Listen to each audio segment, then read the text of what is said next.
Hi everybody, I am Andrea here at Catskill Animal Sanctuary. I'm the Director of Humane Education Programs. I am joined by very important guests today. Kalila here having breakfast, and Calvin who flipped his bucket just to show you around. Catskill Animal Sanctuary is one of the oldest sanctuaries in the country.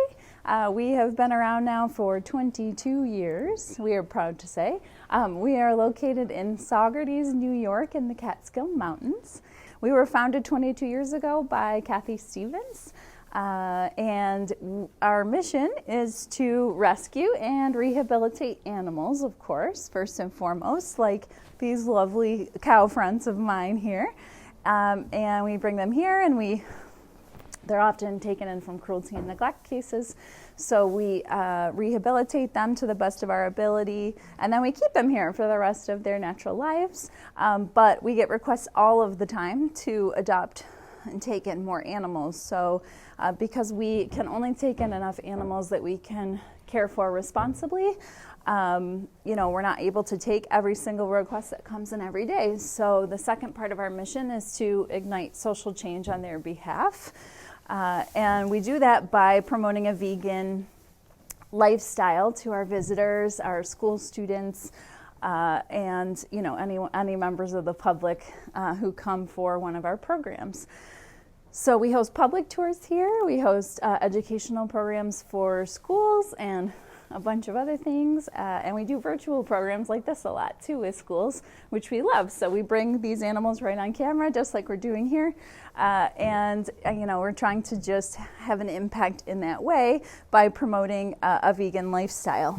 And we do that by introducing people to our lovely rescued animals. As many of you know, especially any vegans watching, who are vegan for the animals.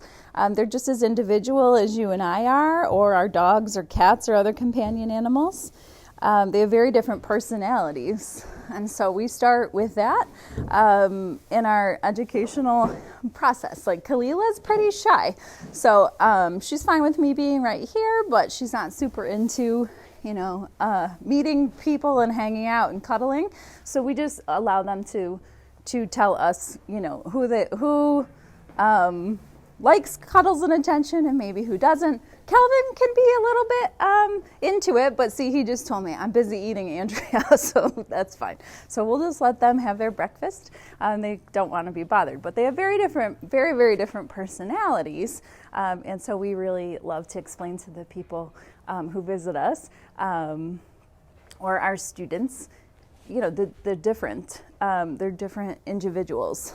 And then from there, we try to help people to pick any of the amazing new products out there, or to, just make swaps like oat milk in your coffee, and, make it, try to break it down and make it a manageable transition for people, because we think, sometimes people can be a little bit overwhelmed, especially if they've spent their whole lives not being vegan. So we try to help people to make those swaps that will add up to saving hundreds, if not thousands, of lives over the course of just one human lifespan.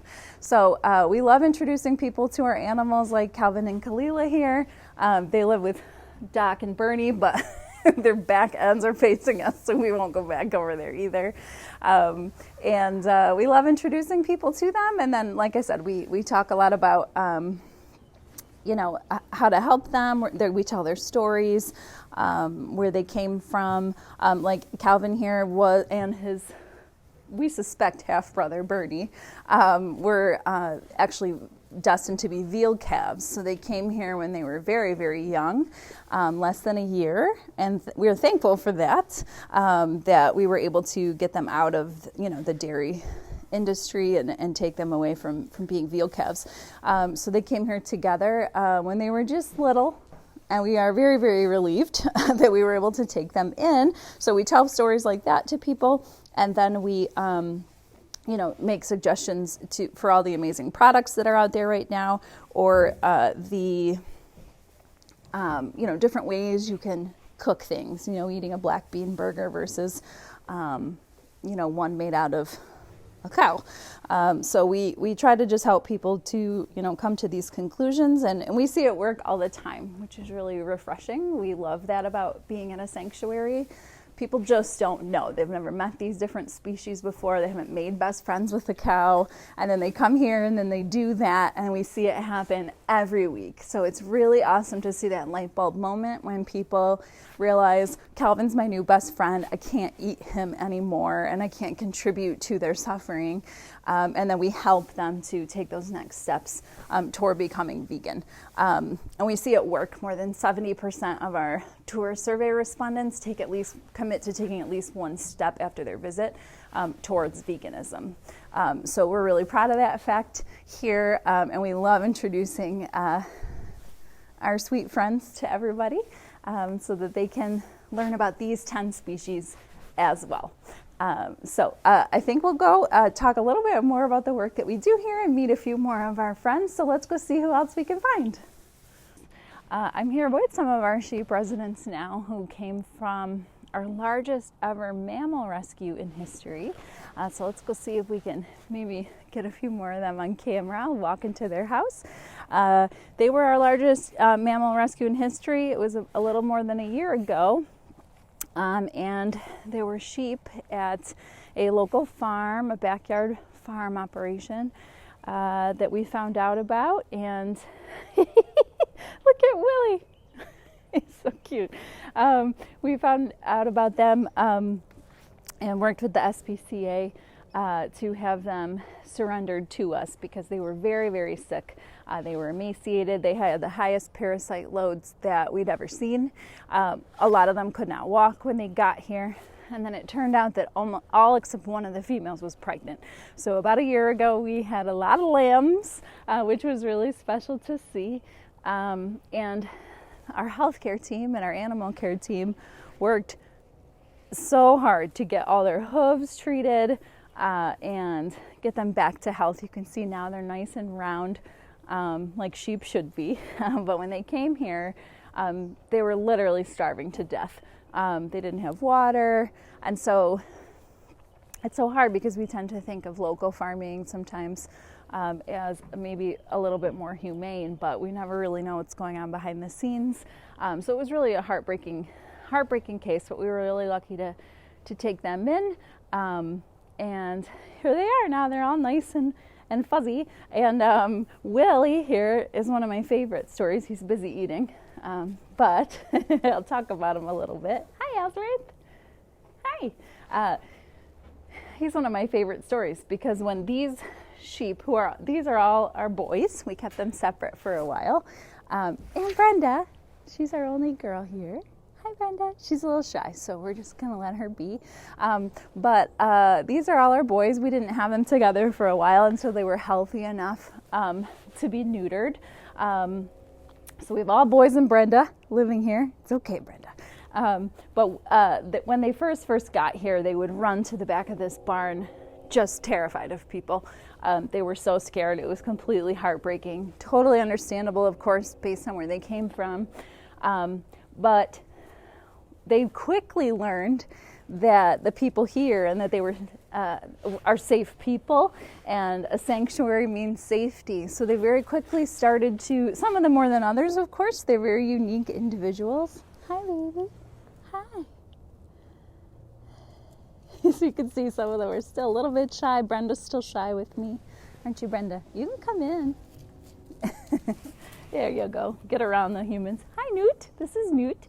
So Newt and Willie pretty quickly learned that humans were pretty okay. We came with food. We took care of them. And now they're pretty snuggly. So actually, Willie, when he's not busy eating, will usually come right up and sit down and lay with us and snuggle.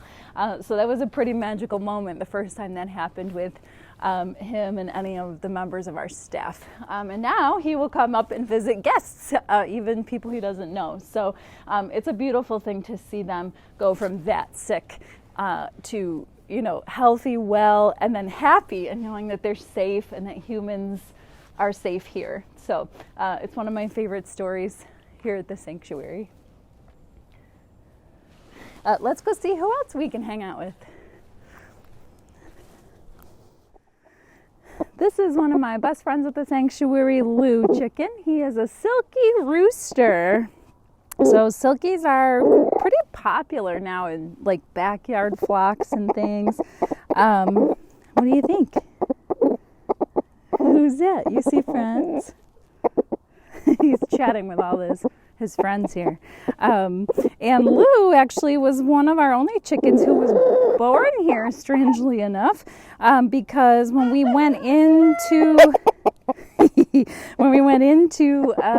rescue a few other birds, he and his brother were only a day away from hatching. So we took the eggs too, and they were born here. So Lou's never known a bad day in his life. Have you? Now, why am I holding Lou in my arms? You're wondering. So Lou is one of our special needs residents. He actually he's a little bit older now, and he ended up with a odd, hi little John. Are you going to say hi back? He ended up with a strange leg, like a bone infection. So his only option, we worked with our vets, of course, to try to treat it, but his only option was amputation. So he actually only has one leg now, but his remaining leg is very strong. So while he heals, we take him on walks for enrichment and spend a lot of time with him. And then we've actually been working with another micro sanctuary, the Institute for Animal Happiness, to learn about setting him up on a harness and a zip line so he can run around again. So his leg's still healing right now. So right now we're just walking him around and giving him that enrichment. But we're excited to get him in his harness and get him running around again. But he's quite snuggly. He's quite happy being a lap rooster in the meantime, you can tell. And he's one of my best buddies here. Aren't you, Lou? Aren't you, Lou?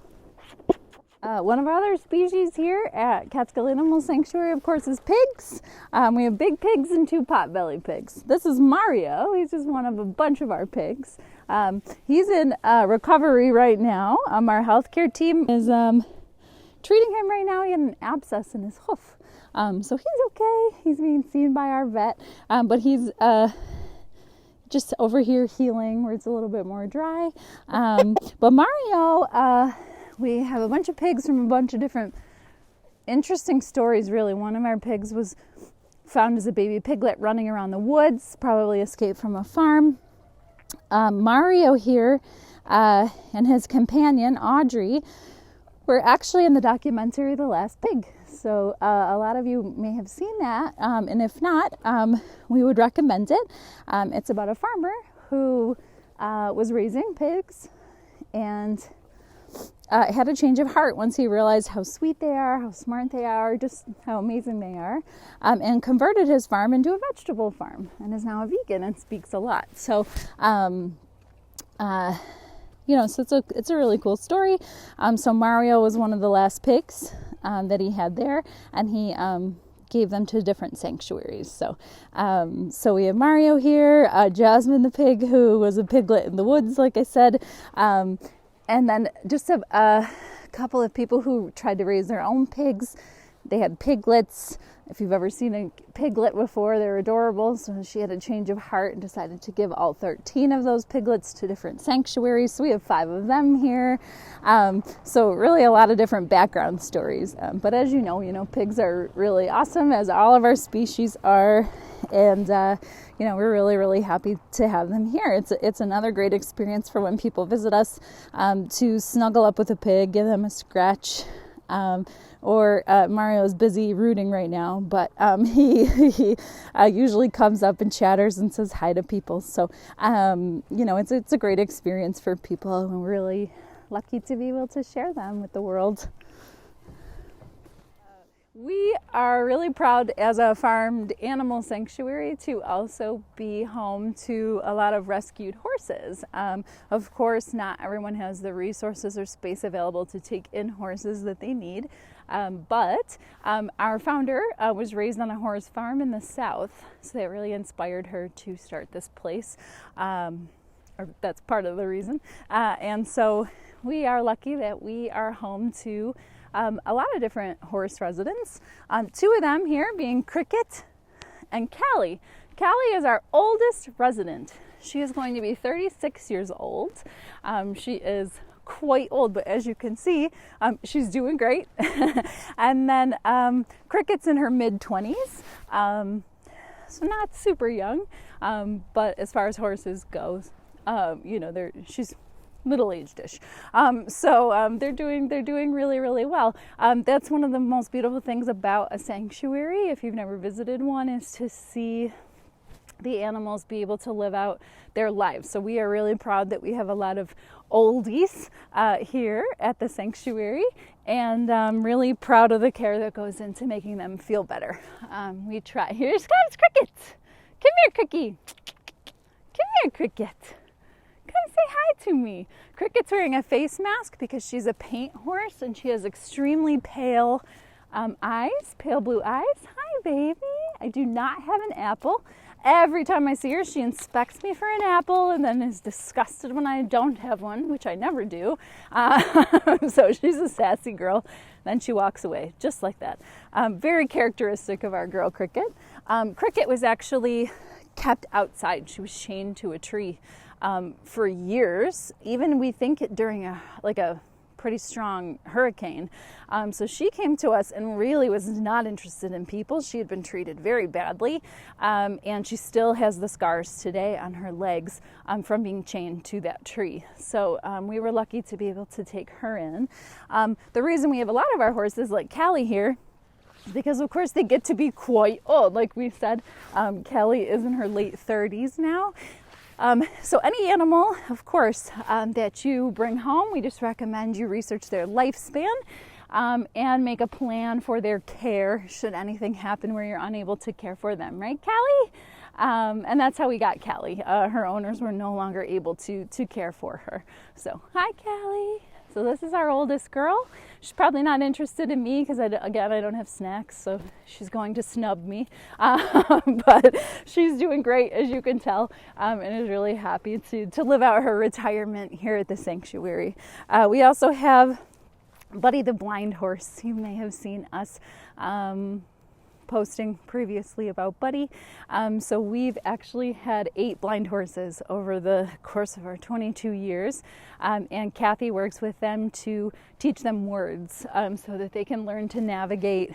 They live in a flatter property than this, so they can learn to navigate and still live out their days here rolling around in the grass and having a great time in the snow, even though they've lost their vision.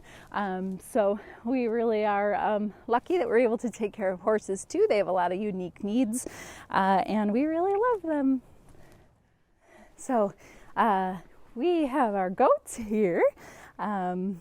We love our goats here. We have more than 30, almost 40 goats at Catskill Animal Sanctuary. This is Rosie, one of our sweet girls. They have very different personalities, so it's really interesting to introduce them to the public.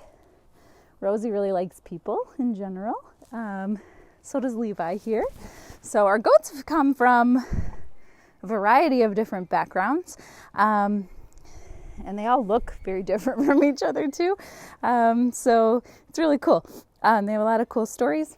So both Rosie and Levi came from farming situations. Levi would have been seen as a byproduct as a boy, and most likely at the farm where he came from, he would have been killed. So the farm had shut down, and we were able to take in 4 goats at the time who were very, very young.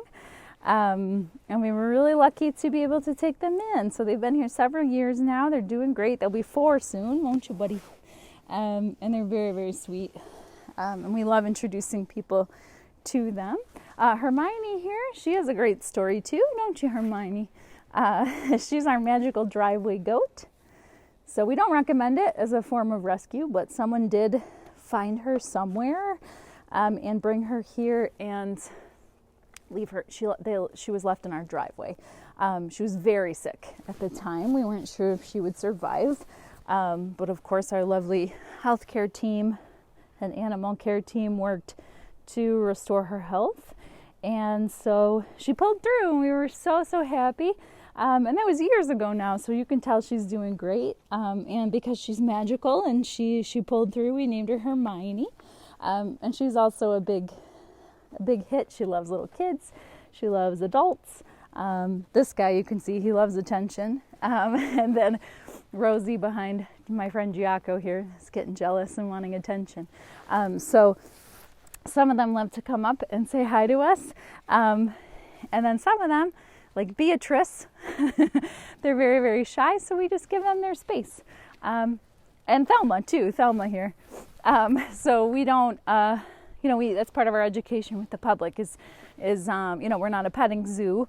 We don't force them to interact with us. So, we ask that everybody just respect their space, including us. That includes staff, I've only ever touched Thelma or Bee when I have a cookie in my hand. So they just prefer their personal space. So we respect that here as a sanctuary. But we are very happy to introduce people and visitors and students to our more outgoing residents. And that's a lot of fun. So we like to tell their stories too. And then people, just don't realize that, of course, goats too are very exploited.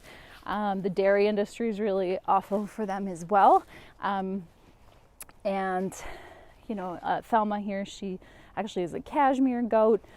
So we just recommend that people, try some of the vegan goat cheese alternatives on the market and avoid buying products that contain wool, cashmere, or other products from animals, of course, like our geese that we have here too. And we encourage people to buy down alternatives.